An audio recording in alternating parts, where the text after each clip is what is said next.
it's a very big issue. I mean, it's a big issue in Hollywood, and Definitely. also just gender, for instance.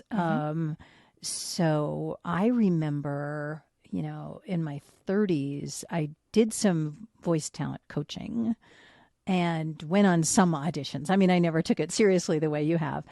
And at the time, I remember people still wouldn't hire women very much because Oh, yeah. if there needed to be authority, the conventional wisdom was, well, a A male man voice, has to do that. a Yeah. man has to do that. Yeah. And I don't remember, I remember being so unconscious at the time that it was just like, oh, okay, that's too bad.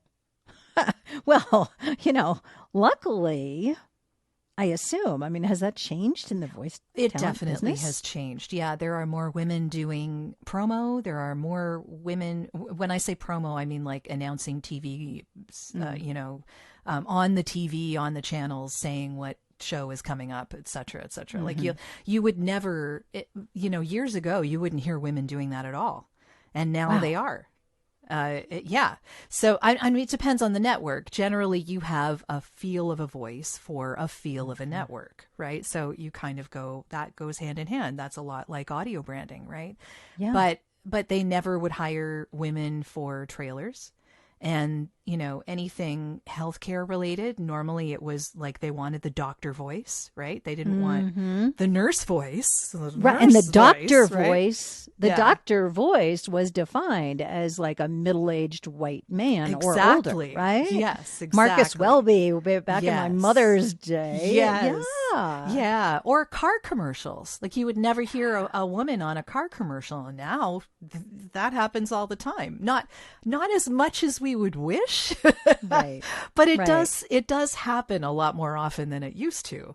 So there are industries. Tech is another one of those, right? You wouldn't hear a lot of women on tech commercials. Now you're hearing a lot of millennial and younger women on tech commercials, which I think is awesome. So there's a lot going on there, and I think it has to do with the fact that the current buying generations want authenticity in their voice and less put on, right? So that becomes less about gender and more about who am I hearing that sounds like me. That's exactly right. And this was very interesting, was it? NPR and I believe it was Edison Research teamed up in 2021, and they did a big research study and focus groups about why people listen. And across ages, the number one reason is multitasking. It's exactly what you were saying before. While I'm washing the dishes, I'm walking the dog, I can listen. Yeah. But and also a commonality was to learn new things. But when they looked at younger listeners, which is the fastest growing group, I think it was probably 18 to 34 or something, they had a few very distinct and very interesting reasons.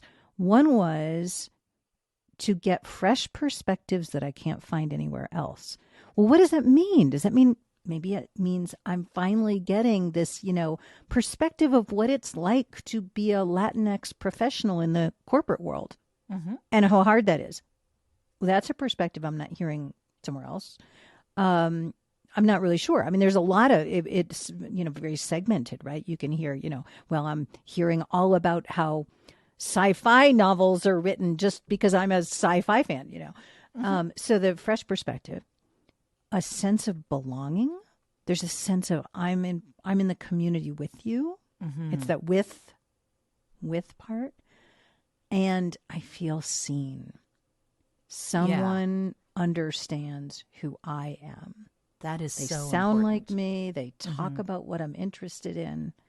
That was just, it just gives me chills to think about. Definitely. Yeah. And it's so important because we all need to be seen. We all need to feel like we're a part of something. Most people. I think I won't say everyone, but most people. 99%. Yeah. Yes. Even if it's a very tiny group. Yes. There's we no all wanna universals belong. here, but yeah. Yeah. Exactly.